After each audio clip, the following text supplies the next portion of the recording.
एक बात बताइए, अभी निफ्टी पर हम हैं मोटा मोटी 25,000 पर, पहले क्या आएगा आपके हिसाब से, 20,000 या 30,000?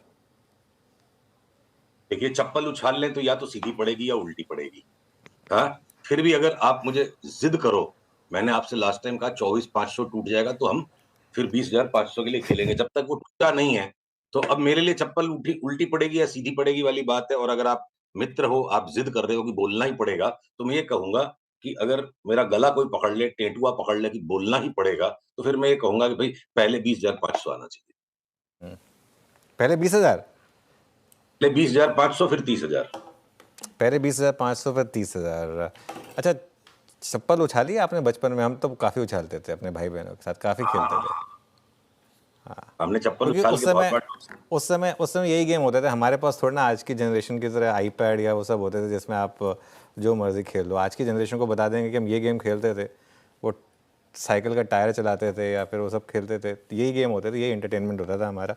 चलिए, अच्छा एक बात बताइए, अब आपने कहा कि पहले 20,500 फिर 30,000, तो पहले 20,500 कौन से स्टॉक लेके जाएंगे और उसके बाद फिर 30,000 तक कौन से स्टॉक लेके जाएंगे? देखिए, मोटा मोटी बात है कि जब इतना बड़ा इंडेक्स में मूव हो किसी भी एक डायरेक्शन में, तो करीब करीब सारे ही स्टॉक्स पार्टिसिपेट करेंगे। बस इतना ही फर्क पड़ेगा पहले कौन से और बाद में कौन से, या जिन स्टॉक्स की एम्पलीट्यूड फ्लक्चुएशन की ज्यादा है वो ज्यादा फ्लक्चुएट कर जाएंगे। तो फिलहाल अगर मैं मंदी का ही जो बायस बना हुआ है, और जब तक 24,500 नहीं भी टूटे, तो इस वक्त करेंटली इस वक्त जब हम बात कर रहे हैं, नरम होने में जो स्टॉक्स हैं वो आईसीआईसीआई, एचडीएफसी बैंक और उनके पीछे पीछे एक्सिस और इंडसइंड बैंक। कोटक महिंद्रा ऑलरेडी घटा हुआ था, थोड़ा सा उछल रहा है, और बाकी बैंक ऑफ बड़ौदा ने ऊपर का ब्रेकआउट दे दिया। अगर मैं स्मॉल फाइनेंस बैंक्स पे जाता हूं, जो हमने बात की थी कि स्मॉल फाइनेंस बैंक्स को हम बेचेंगे नहीं, अब उसमें हमारा टेक प्रॉफिट ट्रिगर हो गया। और बल्कि एयू बैंक, जिसको हम 4,500 में आपसे बात हुई थी कि 800 तक हम हाथ भी नहीं लगाएंगे, आ गया। और टारगेट भी, चार्ट की स्ट्रक्चर भी पूरी हो गई, लॉन्ग भी काट दिया, और अब हम शॉर्ट हैं कि वापस 450 जाएगा।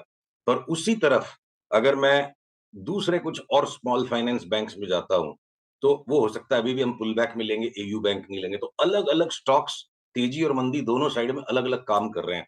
अगर मैं बजाज ट्विंस पे कि कितना इसको आप ऊपर खींच लो, कितना इसको बढ़ा लो, लेना नहीं, पर जैसे सेल का ट्रिगर आएगा हम बेचेंगे। हो सकता है 20,000 वाली निफ्टी के फॉल में इन दोनों में 40-50% घट जाए, संभव है, भविष्यवाणी नहीं है, हम उसके लिए मेंटली ओपन है।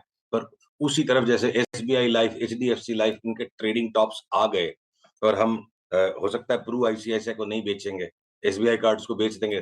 तो कैपिटल मार्केट्स रिलेटेड स्टॉक्स में सीडीएसएल अगर 500 रुपया घट जाएगा दोबारा ले लेंगे, बीएसई लेंगे ही नहीं। तो हर एक सेक्टर में अलग अलग स्टॉक्स इस वक्त अनुज अलग अलग काम कर रहे हैं।